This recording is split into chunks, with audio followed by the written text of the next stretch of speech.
Mic check 1 2. It's the Y2K collector, and my hands are ashy.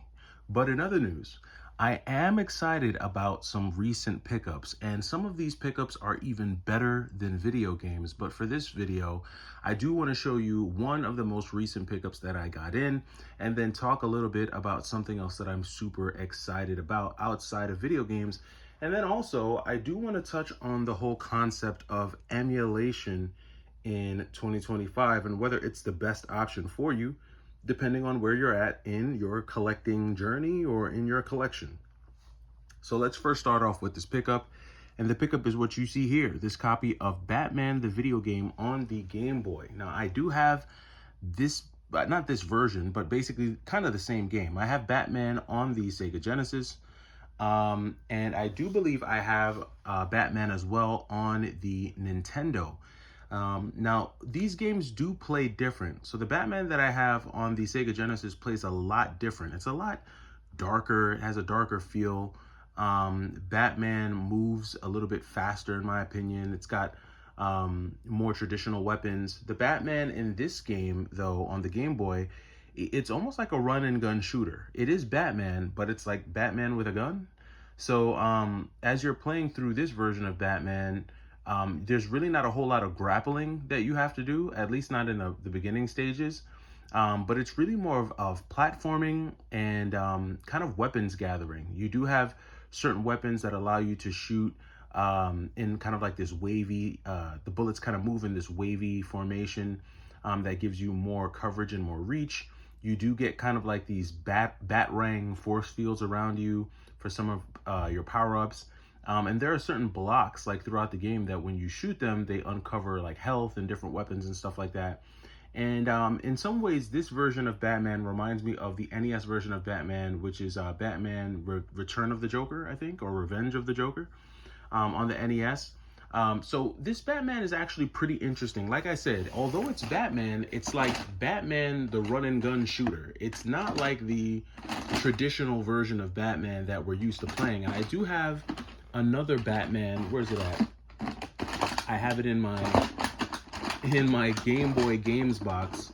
Hold on here. I'm going to show you what I'm talking about because they do play very different. Okay, here we go. So this Batman and this Batman are very different in how they play. So you have Batman, the video game, and then Batman Return of the Joker. In my opinion, Return of the Joker is the better looking and better sounding game for sure. Both were created by Sunsoft, but there's a much more realistic and mature feel to Batman Return of the Joker. I do like the fact that in this Batman, Batman can wall jump. That's awesome. He can also, you can also use your grappling hook. You do have the ability to throw batarangs, but this is more like a traditional Batman. This Batman feels more like a run and gun shooter. Both play very fun. They're both fun games to play on the Game Boy. So for anyone who's still collecting for the Game Boy and you're interested in a Batman, I think both of these are great options. I think Return of the Joker is a little bit more expensive than this Batman. I think this Batman goes for like 20 to 25 bucks. Batman Return of the Joker, I think, is more like in the 30 to 40 range. That could have changed. I don't know. I don't keep track of all the prices, but both games are very fun games, and I am glad to add this version to my collection. And also, look at that label, man. That label is decent. It's not bad. It's pretty good.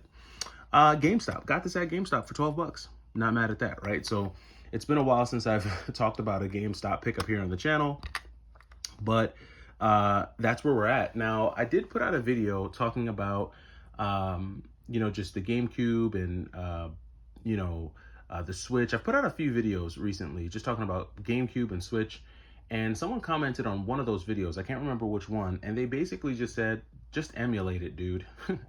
And I read that comment and I was like, that's funny, because it sounds very easy to do. And it sounds like the very simple solution, but we all know that it's not that simple. It's obviously there's a certain level of technical understanding that you have to have with emulation. I know it's not rocket science. I know it's not, fourth degree calculus. I know it's nothing crazy like that, but you still have to have some technical savvy to know how to install emulators, run ROMs, all that type of stuff. And some people just aren't really into that. You know, some people find it a lot more simple to just buy the old school cartridge, put it in your Game Boy, and turn the console on. But who does emulation work for? I think in 2025, I think emulation is a great exit strategy for people who are done collecting, or who are moving on from collecting, or who are done with their collections. They don't want to add any more games. For me, my collecting has slowed up a whole lot. If you haven't noticed on the channel, I don't do as many pickups videos. I haven't really done like a major pickups video since maybe June. I think June was the last month that I had like a lot of pickups. So far this July has been pretty sparse. It hasn't really been too jam-packed with a bunch of games. I've had a decent number of games, but nothing like what I had in the beginning of the year, going into the spring and then June. So, you know, for someone like me who's probably slowing down with the collection, who's probably looking to weed out some games out of his collection, I've got a whole box of stuff here that I'm sorting through, a bunch of games that I'm not sure if I'm going to keep or get rid of. And you know, got a lot of stuff in here, some decent games, nothing too crazy, no banger titles, but I've got stuff that I'm weeding through here. And so I'm curating the collection. I'm constantly curating. And for someone like me, you know, emulation is becoming more appealing, simply for the fact of I like some of the emulation devices that are out there. I was gonna get the Anbernic RG35XXSP, but I actually pulled back the plug on that. I'm not gonna pull the trigger on that yet because I wanted to save the money to purchase some other things that I'm gonna show you here in a second. These are like my best pickups so far of the month, and they're not even video games, but I'm gonna show you what they are in a second. But I think emulation will work well for me, especially as life gets a little bit more busy and I don't have the amount of time that I've had in the past few months to kind of spend in the game room and fiddle around with my original hardware. So we'll see where that goes. No one's converting to emulation over here anytime soon, but it does look appealing for the convenience sake, and there are some pretty gnarly handhelds out there that I do have my eyes on. That being said, let's get to the pickups that I'm super excited for, and these are not video game related pickups. So if you only come here for the gaming stuff, feel free to exit the video now, but if you're interested in some other things, then you'll definitely appreciate this.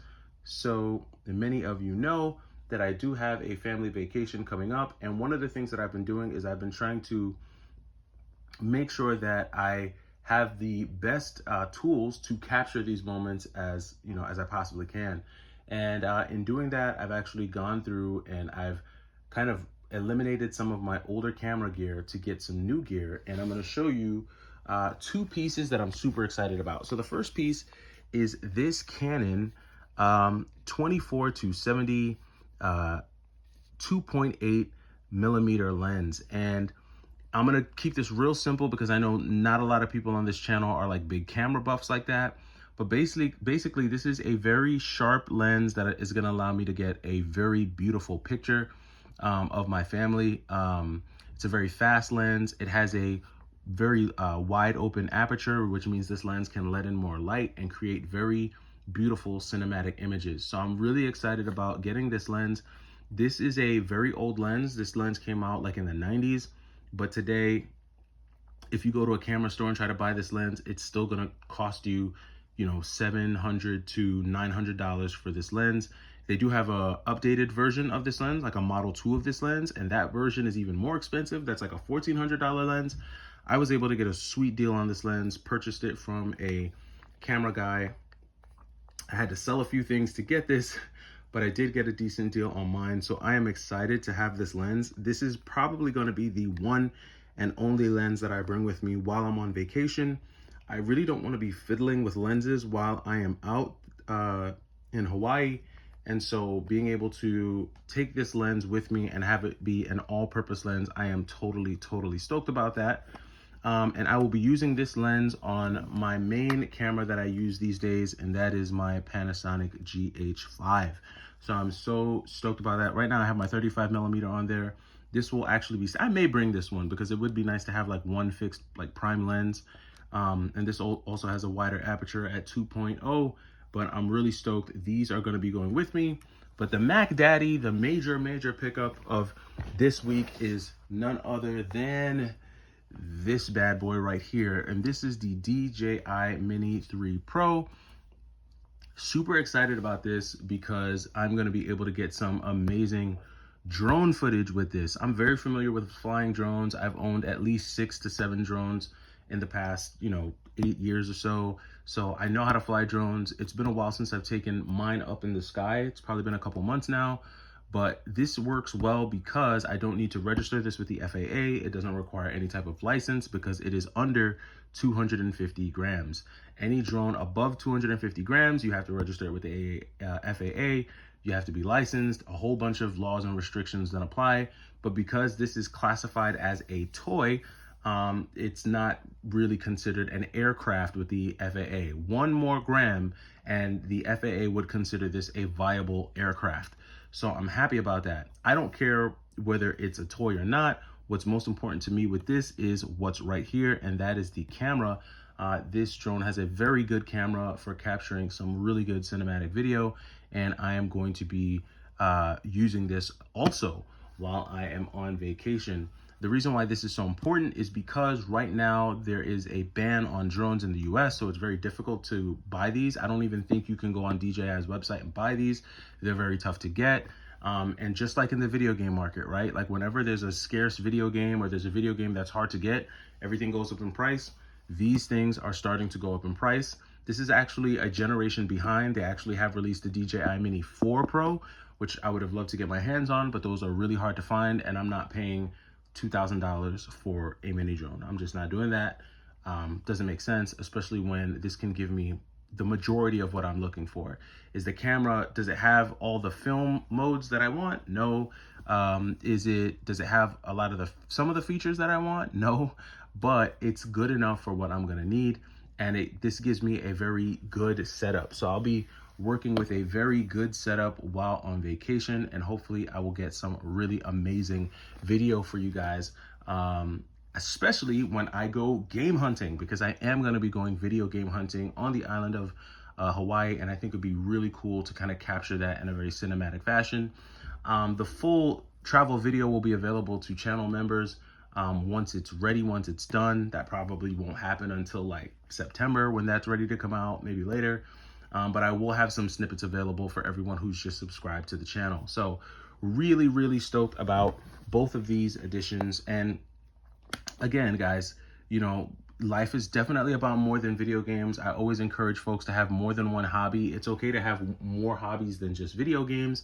There's a lot of things that you can do. And I really love these because this hobby encourages me to be outside, to get outside, to be with family, breathe fresh air, get some great photos of landscapes and things like that, and kind of just, shake it up a little bit. So it's the summertime. We can save being indoors for the wintertime. I mean, unless of course you're in Florida or California or somewhere where it's warm all year round. But up here in the Northeast, we have to take advantage of the summer and get outside while it's nice outside. So I'm really stoked about both of these pickups. Really can't wait to dive into both of these and get going on these and just become more familiar with this drone. But let me know what you guys think. Let me know what your favorite pickup was in the video.